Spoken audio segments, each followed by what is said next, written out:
ಹಾಗೆ ಹಾರುವ ಮನೆಗೆ ಹೆಚ್ಚಿನ ಹರುಷವ ತಂದಿತ್ತು. ಕೂಡಲೇ ಪುಟ್ಟಿ ತನ್ನನೆ ಜಿಗಿದು ಆಗಸದೊಡಲಿಗೆ ಹಾರಿದಳು. ಹಾರುತ್ತ ತೇಲುತ್ತ ಮುಂದಕ್ಕೆ ಸಾಗಿ ಚಂದ್ರನ ಮಡಿಲನ್ನು ಸೇರಿದಳು. ಚಂದ್ರನ ಮೇಲೆ ನೆಟ್ಟಗೆ ನಿಂತು ಭೂಮಿಯ ಕೆಳಗೆ ನೋಡಿದರೆ ನೆರಳೆ ಬಣ್ಣದ ಚೆಂಡಿನ ಹಾಗೆ ಕಂಡಿತು ನಮಗೆ ನಮ್ಮದರೆ.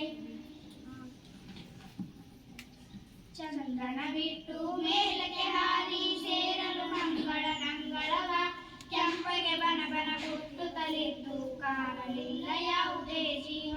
ಪುಟ್ಟಿಯು ಕಂಡಳು ಮಂಗಳನಲ್ಲಿ ಯೋಗಿ ಹೆಸರಿನ ಹೆಬ್ಬಂಡೆ. ಒಡನೆ ಕೇಳಿದಳು ಕೆಂಪು ಬಂಡೆಯನ್ನು, ನೀನು ಹೇಗೆ ಇಲ್ಲಿಗೆ ಬಂದೆ? ಬಂಡೆಯು ಕಣ್ಣೀರನ್ನು ಸುರಿಸುತ್ತ ಹೇಳಿತು ಪುಟ್ಟಿಗೆ ನೋವಿನಲ್ಲಿ, ಪುಟ್ಟಿಗೆ ನಂಬಿ ಮಂಗಳ ಗ್ರಹದ ದುರಂತ ಕಥೆಯನ್ನು ಕೇಳಿತಿರಿ. ಇನ್ನೊಂದು ಕಾಲದಲ್ಲಿ ಈ ಗ್ರಹದಲ್ಲಿ ಇತ್ತು ಜೀವ ಜಲ ಹಸಿರು ಮರ. ಆಗಿನ ಜನತೆಯು ನಾಡನ್ನು ಕಟ್ಟಲು ಮರಗಳ ಕಡೆಯೇ ಬಂತು ಭರ. ಎಳೆ ಕಾಣದೆ ಜೀವಿಯು ಅಳಿದು ಬಂದಿತು ನಮಗೆ ಇಂಥ ಸ್ಥಿತಿ. ಭೂಮಿಯಲ್ಲಿ ಗಿಡ ಮರ ಆಡಿದರೆ ಮುಂದೆ ಇಂದು ದಿನ ಇದಗಿತೈ. ಬನ ಬನ ಹುಟ್ಟುವ ಬಯಲನ್ನು ಕಂಡು ದಡವಡ ಹುಟ್ಟಿತು ಎಳೆ ಹೃದಯ. ಹಸಿರನ್ನು ಅಳಿಸದೆ ಗಿಡ ಮರ ಬೆಳೆಸಿ ಉಳಿಸುವೆ ಎಂದಳು ಈ ಧರೆಯ. ಭೂಮಿಯ ಬಂದು ಜನತೆಯ ಕಂಡು ಹಸಿರನ್ನು ಹೇಳಿದಳು. ತಾನು ಕೂಡ ಎಳೆ ಸಸಿಗಳ ನೆಟ್ಟು ಬೆಳೆಸುತ್ತ ಕುಣಿದಾಡಿದಳು.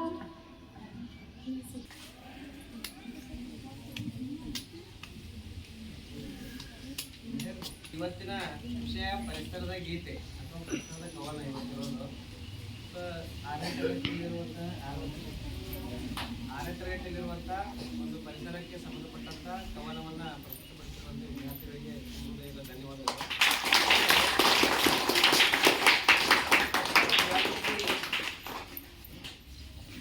ಎಲ್ಲರಿಗೂ ಮೂಡಬೇಕು, ಹೌದಲ್ವಾ? ಅದಕ್ಕೋಸ್ಕರ ನಮ್ಮ ಶಾಲೆ ಪ್ರಾರಂಭದಿಂದ ಹಿಡಿದುಕೊಂಡು ಶಾಲೆ ಅಂತ್ಯದವರೆಗೂ ನಾವು ಪರಿಸರ ದಿನಾಚರಣೆಗಳು ಸಾಕಷ್ಟು ಮಾಡ್ತೀವಿ. ಪರಿಸರಕ್ಕೆ ಸಂಬಂಧಪಟ್ಟಂತ ದಿನಾಚರಣೆಗಳು ಮೊನ್ನೆ ಒಂದು ಓಜೋನ್ ಡೇ ಮಾಡಿದ್ರು, ಅದು ಇಟ್ಸ್ ಆಲ್ಸೋ ಎನ್ವೈರನ್ಮೆಂಟಲ್ ಡೇ. ಅದು ಹೌದಾ? ಜೂನ್ 5ಕ್ಕೆ ಏನಾಗುತ್ತಾ ಪರಿಸರ ದಿನಾಚರಣೆ ಪ್ರಾರಂಭ ಆಗುತ್ತೆ. ಜೂನ್ 5ಕ್ಕೆ ಪ್ರಾರಂಭವಾದಂಥ ಪರಿಸರದ ದಿನಾಚರಣೆ ನಮ್ಮ ಶಾಲೆ ಮುಗಿಯೋದು ಏಪ್ರಿಲ್ ತಿಂಗಳಿನಲ್ಲಿ ಅಲ್ವಾ? ಒಂದು ಇಯರ್ ಮುಗಿಯೋದು ಏಪ್ರಿಲ್ 22 ಭೂ ದಿನಾಚರಣೆ ಇರ್ತದೆ.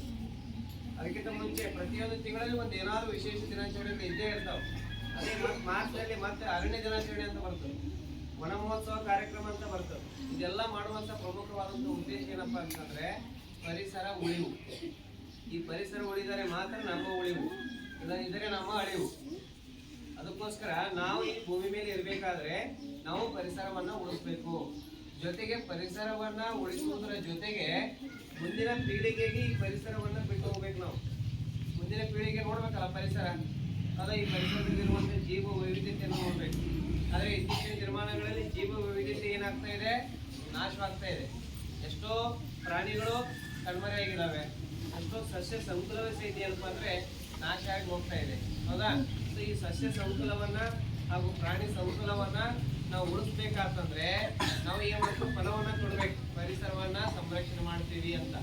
ಈಗ ಅದಕ್ಕೋಸ್ಕರ ಏನಪ್ಪಾ ಅಂದ್ರೆ ಸರ್ಕಾರದವರು ಸಂರಕ್ಷಿತ ಅರಣ್ಯ ಪ್ರದೇಶಗಳನ್ನ ಮಾಡಿದ್ದಾರೆ, ಜೊತೆಗೆ ಪಕ್ಷಿಧಾಮಗಳನ್ನ ಮಾಡಿದ್ದಾರೆ ಇಲ್ವಾ? ಸೊ ಅವ್ರ ಎಲ್ಲಾ ಉದ್ದೇಶ ಏನಪ್ಪಾ ಅಂದ್ರೆ ಸಂರಕ್ಷಿತ ಅರಣ್ಯ ಪ್ರದೇಶ ಯಾಕೆ ಮಾಡಿದಾರಪ್ಪ ಅಂದ್ರೆ ಆ ಪ್ರದೇಶಗಳಲ್ಲಿ ಕಾಡುಗಳಲ್ಲಿ ಏನ್ ಮಾಡ್ತಾ ಇದಾವ ಅಂತಂದ್ರೆ ಕಾಡು ಪ್ರಾಣಿಗಳು ವಾಸ ಮಾಡ್ತಾ ಇರ್ತಾವ. ಆ ಕಾಡು ಪ್ರಾಣಿಗಳು ಉಳಿಬೇಕು, ಅವು ಉಳಿದು ತಮ್ಮ ಸಂತತಿಯನ್ನು ಮುಂದುವರಿಸಬೇಕು. ನೋಡಿ, ಇತ್ತೀಚೆಗೆ ನಮ್ಮ ಕರ್ನಾಟಕದಲ್ಲಿ ಅತಿ ಹೆಚ್ಚು ಹುಲಿಗಳ ಸಂಖ್ಯೆ ಇತ್ತು, ಆದ್ರೆ ಈಗ 2 ವರ್ಷದಿಂದ ಸಂಖ್ಯೆ ಕ್ಷೀಣಿಸ್ತಾ ಇದೆ, ಹೌದಾ? ಅದಕ್ಕೋಸ್ಕರ ಮೊನ್ನೆ ತಾನೇ ಏನಪ್ಪಾ ಅಂದ್ರೆ ಹುಲಿಯನ್ನ ಸಾಯ್ಬಿಡಿದ್ರು ವಿಷಯ ಆಗಿ, ಗೊತ್ತೈತೆ ಇಲ್ವೋ? ಪೇಪರ್ ಓದ್ತಿರೋ ಇಲ್ಲ? ಸೊ ಈ ರೀತಿಯಾಗಿ ನಾವು ಪ್ರಾಣಿ ಪ್ರಭೇದಗಳನ್ನ ನಾಶ ಮಾಡುತ್ತಾ ಹೋಗ್ಬಿಟ್ರೆ ಏನಪ್ಪ ಅಂದ್ರೆ ಮುಂದೊಂದು ದಿನ ಪ್ರಾಣಿಗಳೇ ಸಿಗಂಗಿಲ್ಲ. ನಾವು ಬೇರೆ ದೇಶದಿಂದ ಜಿರಾಫೆಯನ್ನು ತೆಗೆದುಕೊಂಡು ಬಂದಿದ್ದೀವಿ, ಇಲ್ಲಿ ಬೇರೆ ದೇಶದಿಂದ ತೆಗೆದುಕೊಂಡು ಬಂದ ನಮ್ಮ ಭಾರತ ಸರ್ಕಾರದವರು. ಸೊ ಈ ರೀತಿಯಾಗಿ ಆಗ್ಬಾರ್ದು. ನಮ್ಮ ದೇಶದಲ್ಲಿರುವಂತವುಗಳನ್ನು ನಾವು ಉಳಿಸ್ಬೇಕಲ್ವಾ? ಉಳಿಸ್ಬೇಕಾದ್ರೆ ನಾವೇನ್ ಮಾಡ್ಬೇಕು? ಈ ಪರಿಸರದ ಕೂಸುಗಳು ನಾವು ಅಂದ್ರೆ ಪರಿಸರದ ಒಂದು ಅವಿಭಾಜ್ಯ ಅಂಗ ನಾವು ಒಂದು. ಆ ಅಂಗವಾಗಿರುವಂತ ನಾವು ಮಂಗನಾಗಿ ಮಾಡಬಾರ್ದು. ಪರಿಸರವನ್ನು ಚೆನ್ನಾಗಿ ಉಳಿಸ್ಕೊಂಡು ಬೆಳೆಸ್ಕೊಂಡು ಮುಂದಿನ ಪೀಳಿಗೆಗೆ ಉಳಿಸ್ಕೊಂಡು ಹೋಗ್ಬೇಕು. ಅದಕ್ಕೋಸ್ಕರ ಏನಪ್ಪಾ ಅಂತಂದ್ರೆ ಮನೆಗೊಂದು ತಾಯಿ ಹೆಸರಿನಲ್ಲಿ ಮರ ನೆಡಿ ಅಂತ ಹೇಳ್ಕೊಂಡು ಜೂನ್ 5ಕ್ಕೆ ಶಪಥ ಮಾಡಿದ್ರು ನಮ್ಮ ಪ್ರಧಾನಮಂತ್ರಿಗಳು. ಜೂನ್ 5ಕ್ಕೆ ಶಪಥ ಮಾಡಿ ಎಲ್ಲಿವರೆಗೆ ಐತಪ್ಪ ಅಂತಂದ್ರೆ ಇದು ಸೆಪ್ಟೆಂಬರ್ 30ವರೆಗೆ ಇದೆ. ಸೆಪ್ಟೆಂಬರ್ ಇದು ಯಾವ ತಿಂಗಳಿದು ಅಲ್ವಾ?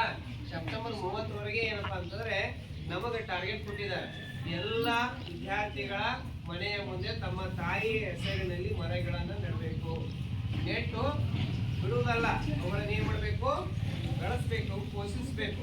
ಹೇಗೆ ಮಕ್ಕಳನ್ನ ತಂದೆ ತಾಯಿಗಳು ಪೋಷಿಸ್ತಾರೆ ಹಾಗೆ ನಾವು ಹಚ್ಚಿದಂತಹ ಗಿಡ ಮರಗಳನ್ನ ಬೆಳೆಯುವಂತೆ ಮಾಡ್ಬೇಕು. ಹೆಮ್ಮರವಾಗಿ ಬೆಳಿಬೇಕದು.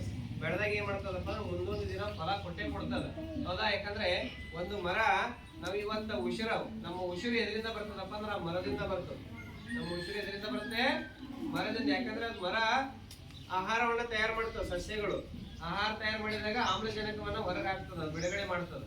ಆ ಆಮ್ಲಜನಕವೇ ನಮ್ಮ ಉಸಿರು. ಸೊ ಆ ಉಸಿರನ್ನು ಕೊಡುವಂತ ಮರವನ್ನ ನಾವು ಹಚ್ಚಿವಿ ಅಂತಂದ್ರೆ, ಸಸಿವಾಗಿ ನೆಟ್ಟಿವಿ ಅಂದ್ರೆ ಅದನ್ನ ಬೆಳೆಸುವಂತ ಕರ್ತವ್ಯ ಸಹಿತ ಏನಪ್ಪಾ ಅಂದ್ರೆ ನಮ್ದಾಗ್ಬೇಕು. ಜೊತೆಗೆ ಶಾಲೆಗಳಲ್ಲಿ ಸಹಿತ ಈಗ ಎಕೋ ಕ್ಲಬ್ ಇದೆ ಅಲ್ವಾ? ಎಕೋ ಕ್ಲಬ್ ಮುಖಾಂತರ ನಾವು ಸಾಕಷ್ಟು ಕಾರ್ಯಕ್ರಮಗಳು ಮಾಡ್ತಾ ಬಂದಿದ್ದೇವೆ. ಜೊತೆಗೆ ಈ ವರ್ಷ ಸಹಿತ ಕೆಲವೊಂದು ಗಿಡ ಮರಗಳನ್ನು ವಿಶೇಷವಾಗಿ ಹಚ್ಚೋಣ. ಇಲ್ಲಿ ಹಚ್ಚಿ ಏನಪ್ಪಾ ಅಂತಂದ್ರೆ ಅವುಗಳನ್ನ ಉಳಿಸ್ಬೇಕು. ಜೊತೆಗೆ ಈ ಶಾಲೆಯ ಅಂದವನ್ನು ಅಷ್ಟೇ ಅಲ್ಲದೆ ಪರಿಸರದ ಅಂದವನ್ನು ಹೆಚ್ಚಿಸ್ಬೇಕು. ನೋಡಿದವ್ರು ಏನಪ್ಪಾ ಅಂದ್ರೆ ಶಾಲೆ ಎಷ್ಟು ಚಂದ ಕಾಣಕತ್ತದಂತೆ ಅನ್ಬೇಕು. ಆ ರೀತಿ ಗಿಡ ಮರಗಳನ್ನ ಹಚ್ಚೋಣ. ಇವು ಪಾಟ್ಗಳನ್ನ ನೀವು ಓಡಾಡ